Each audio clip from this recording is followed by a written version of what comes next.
তুই বন্ধুর বাসায় গিয়েছিস ভালো কথা, তোর হাতে ব্যান্ডেজ কেন? ও ব্যান্ডেজ আসলে হয়েছে কি ভাইয়া, মানে বন্ধুর পার্টি ছিল তো, সেইখানে জন্মদিনের পার্টি, ওই কেক কেটতে লেগে আমার হাতে একটু লেগেছে আর কি, সেজন্য কেটে গেছে। তুই কি পার্টিতে গিয়ে হাত কেটেছিস নাকি অন্য কারো পিছনে হাত দিয়ে হাতটা কেটেছিস? কি বলতেছো? অন্য কারো পিছনে হাত দিয়ে কিভাবে কেউ হাত কাটতে পারে? পার্টিতে গিয়েই হাত কেটেছি, তোমাকে আমি বললাম না? তুমি কি বলতেছো এসব কথা? চুপ করবে আদব। তুই যে আমার ঘরের শত্রু সেটা আমার আগে জানা ছিল না।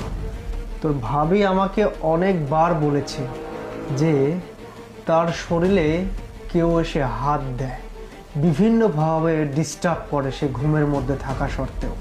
সে যখন চোখ খুলে না তখন সে উধাও হয়ে যায়। আর কি ভেবেছিস আমি চুপ করে বসে থাকবো?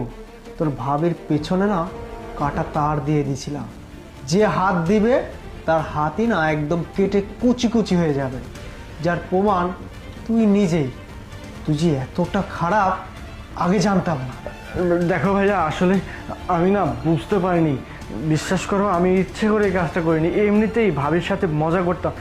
ভাইয়া প্লিজ, আমার না ভুল হয়ে গেছে, প্লিজ তুমি আমাকে মাফ করে দাও। চুপ কর বেঈমান। আমার না বুকটা ফেটে যাচ্ছে যে তুই আমার ভাই। হ্যাঁ, কি করে পারলি এই কাজটা করতে? সিস, তোকে লেখাপড়া শেখাচ্ছি এই দিনটা দেখার জন্য। তোকে গ্রাম থেকে শহরে নিয়ে আসছি মানুষের মতো মানুষ করার জন্য। আসলে আমার না বড় একটা ভুল হয়ে গেছে।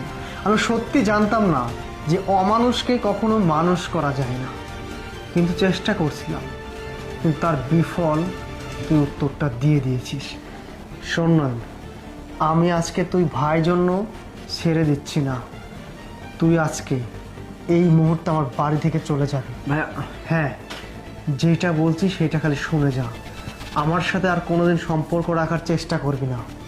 আর হ্যাঁ, এই বাড়ির কোনোদিন ত্রিসীমানায় তোর চেহারার ছাপ যেন না পড়ে। বের হয়ে যা বলছি। তোমাকে এতটা বিশ্বাস করে তোমার ভাই নিজের চুপ করা। কিসের ভুল হয়ে গেছে? তুমি যে কাজটা করছো না, এটা ভুল না, একটা অন্যায়, একটা অপরাধ করছো তুমি। তুমি আমার সাথে এতটা নোংরামি করছো, তাহলে না জানি তুমি বাইরে কি করো।